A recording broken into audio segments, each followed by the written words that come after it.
मुस्लिम में जो 59 लोग मारे गए हैं, आए दिन जो मस्जिदों में ब्लास्ट हो रहे हैं, उसके पीछे भी इंडिया जिम्मेदार है सर। सर हमें इतनी फुर्सत नहीं है कि पाकिस्तान पर इतना ध्यान दे सर। हमारे पास इतनी फुर्सत नहीं है, हमारी इकोनॉमी अच्छा कर रही है, हमें कर्ज मांगने की जरूरत नहीं पड़ रही है, हमें जो है खैरात मांगने की जरूरत नहीं पड़ रही है, ना ही हम भिखारी एक्सपोर्ट कर रहे हैं। आप चाहें तो बेशक जो है हिंदुस्तान को अपने घरेलू मामलों में घसीटते रहे। प्रभुदयाल जी, क्या अभी भी कोई ऐसी उम्मीद लगती है कि स्टेट पॉलिसी जो पाकिस्तान के टेररिज्म बना हुआ है यह ठीक हो जाए?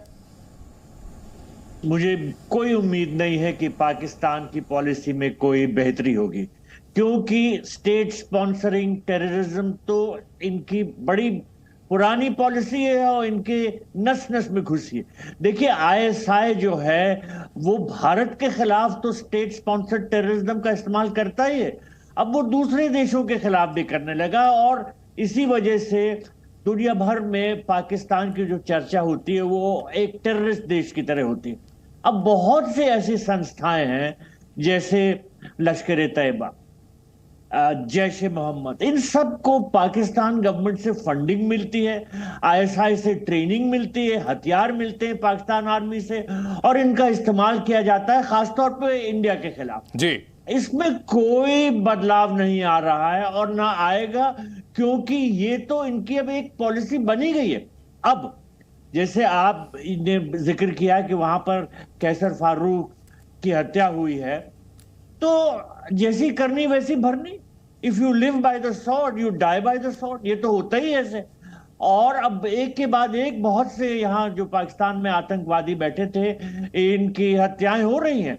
गैंग वॉर्स के क्या जिक्र हो रहा है, ये भी जिक्र हो रहा है कि आईएसआई जो है वो अब शायद इनकी जरूरत नहीं रही तो इनको एलिमिनेट कर रहा है। बहुत सी पॉसिबिलिटीज हैं। बहरहाल पाकिस्तान में आतंकवाद, टेररिज्म, वायलेंस इतना बढ़ गया है कि वो काबू में नहीं आ रहा है और ना आएगा हाल फिलहाल। जी उस्मा कारदार जी, आपकी तभी नेटवर्क प्रॉब्लम की वजह से आपकी बात अधूरी रह गई थी, लेकिन यहां पर समझने की जरूरत है कि टेररिज्म जो है वो कभी भी फायदेमंद नहीं हो सकता, और एक्सपोर्ट करने के बजाय अगर अपने टेररिज्म को बढ़ावा देने के बजाय अलग अलग नामों से अलग अलग पॉलिटिकल जो है रीजन बता करके अगर देश के हालात पर ध्यान दिया जाता तो पाकिस्तान की इतनी बुरी स्थिति ना होती।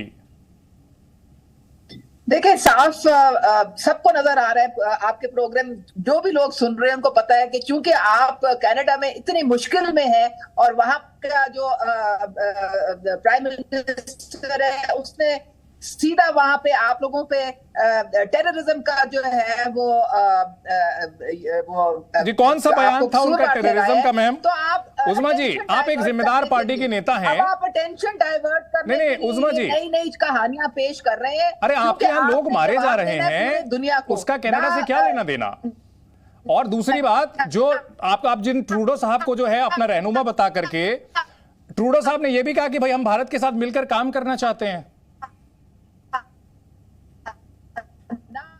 आपको चीफ था वो क्या कर रहा था, वहां पे कनाडा में? उसको क्यों निकाला गया है बाहर वहां से? इसलिए क्योंकि वो इस तरह की आतंकवादी की कार्रवाइयां कर रहे हैं। ट्रूडो साहब का दूसरा बयान आपने सुना मैम?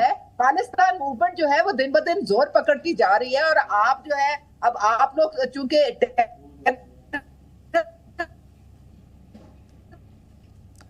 खैर उस्मा जी बार बार जो है नेटवर्क की दिक्कत आ रही है, आपके इसमें नेटवर्क की समस्या आ रही है, यही सवाल मैं लेना चाहूंगा। मुकीम अहमद साहब, मुकीम अहमद साहब सुन पा रहे हैं हमें?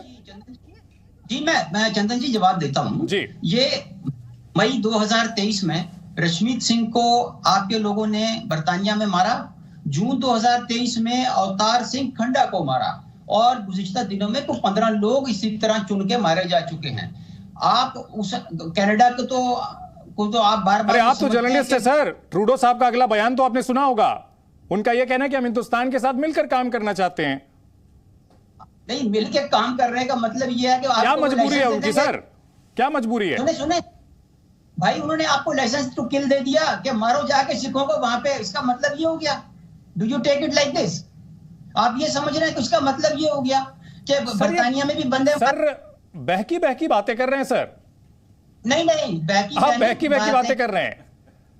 यार ये तो बचगाना किस्म के जवाब मुकीम अहमद साहब, मैंने सवाल ये पूछा कि आपके यहां स्टेट टेररिज्म की जो पॉलिसी रही है, इस पर ध्यान देने के बजाय आपकी इकोनॉमी पर ध्यान देने की जरूरत है।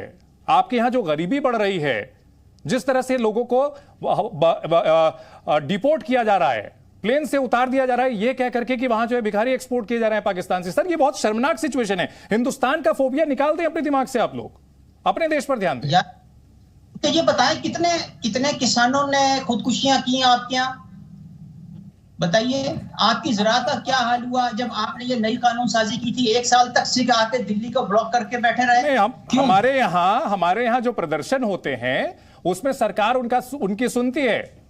हमारे यहाँ प्रदर्शन इस बात को लेके होते हैं सर, हमारे यहाँ प्रदर्शन इस बात को लेके होते हैं क्योंकि हमारे यहाँ डेमोक्रेसी है। हमारे यहाँ ऐसा नहीं होता कि प्रधानमंत्री को उठाकर जेल में डाल देते हैं। हमारे यहाँ ऐसा नहीं होता कि प्रधानमंत्री को फांसी पर लटका देते हैं। हमारे यहाँ ऐसा नहीं होता कि किसी हुक्मरान को, आपकी पार्टी पीएमएल के जो नवाज शरीफ साहब हैं, पिछले 2 साल से 3 साल से पड़े हुए हैं पाकिस्तान से बाहर। सर हमारे यहाँ डेमोक्रेसी है, सबको विरोध करने का अधिकार है। आप भी चाहें, आप भी अगर हिंदुस्तानी होते तो आपको भी विरोध करने का अधिकार होता। आपके यहाँ तो वैसा है नहीं। हमने देखा राहुल जी को 3 दिन में डिस्क्वालीफाई कर दिया था, खाली उन्होंने एक भाषण ही दिया था। हमने देखी है डेमोक्रेसी आपकी जी, और सुप्रीम कोर्ट से उनको राहत मिली। आपने अपनी बात, आपकी बात का खुद ही जवाब मिल गया आपको। सर अगर जो है पॉलिटिकल सिचुएशन की बात करें, ईमानदारी से दिल पर हाथ रख के आप ये बता दीजिए कि भारत की पॉलिटिकल सिचुएशन और पाकिस्तान की पॉलिटिकल सिचुएशन में कौन सी बेहतर है? आप बताएं सर, और क्यों है? रीजन के साथ बताएं। डेमोक्रेसी की शक्ल में आपके यहाँ एक डिक्टेटरशिप है कि वो आप देख लें कि किस तरीके से वो एमएलए तोड़ के आपने हर शानदार। मुकीम अहमद साहब, तारीफ करनी पड़ेगी आपकी। नहीं, मेरी तारीफ 2014 से पहले हमारे यहाँ कितने हुक्मरान रहे हैं और आपके यहाँ कितने हुक्मरान हुए, और आपके कितने हुक्मरानों को जेल जाना पड़ा, मार दिया गया, कितने लोग को एग्जाइल में जाना पड़ा? आप बताइए। आपका तो कोई एक हुक्मरान जो है सर अपने कार्यकाल पूरा कर लेता है तो उसके बाद फिर वो बाहर सीधा निकल जाता है, सऊदी निकल जाता है या फिर इंग्लैंड निकल जाता है। ऐसा क्यों सर? भाई अब उनकी चॉइस है कि अगर वो बाहर की दुनिया में रहना चाहते हैं, हु कैन स्टॉप देम। ये डेमोक्रेसी है। सर हंसी आ रही है सर। के सिन्हा साहब।